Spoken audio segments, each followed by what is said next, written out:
I wanted to share a thought this evening. My mother, who's passed on, was a plant doctor.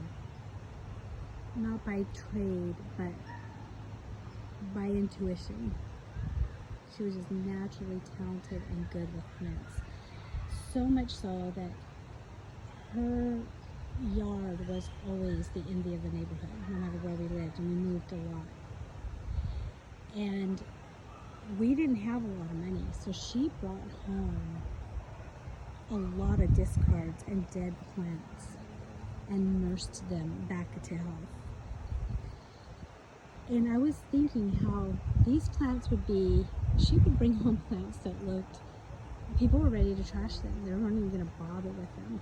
They were so dead.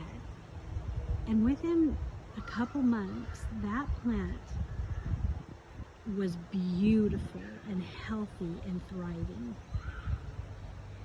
And I thought about how really that is exactly how it is when we heal, and what I believe that has happened with me and that can happen with others. For so long I believed that because of the things I'd been through, that I was damaged and that there was no way I could ever be a confident person or have the level of efficiency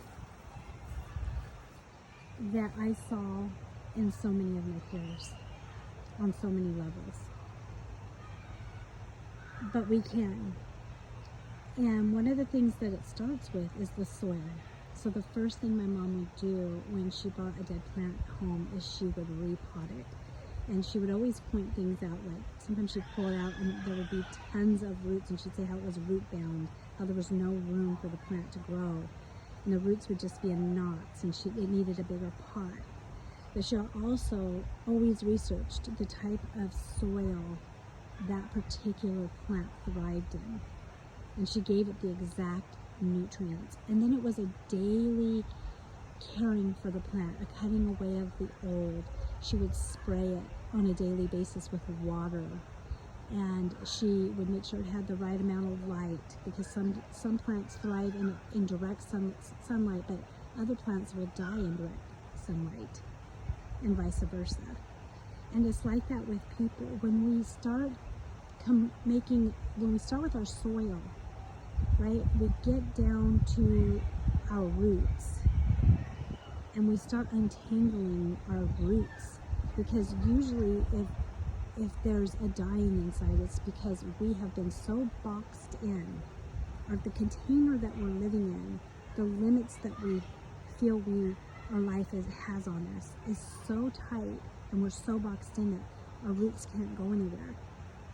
And so the first thing that we need to do is we need to create space in our life, and we need to work on the very soil that our roots are growing in, and untangle those roots and give them room to breathe and to begin to bring in nutrients to the plant.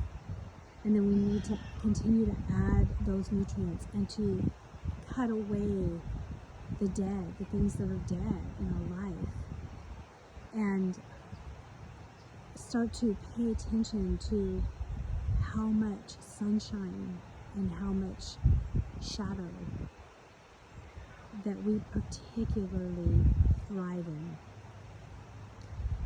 And the nuances is completely unique to each individual. And that's what I do as a coach, is I help you in your healing journey. You're healing back to thriving, to self-love.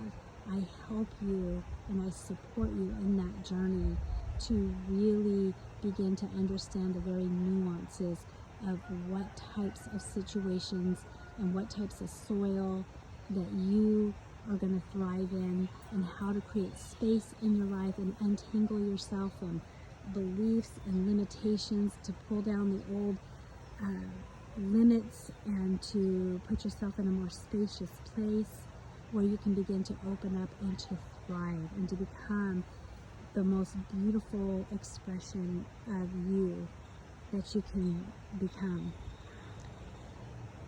And I just wanted to share that. I just thought it was such a beautiful analogy.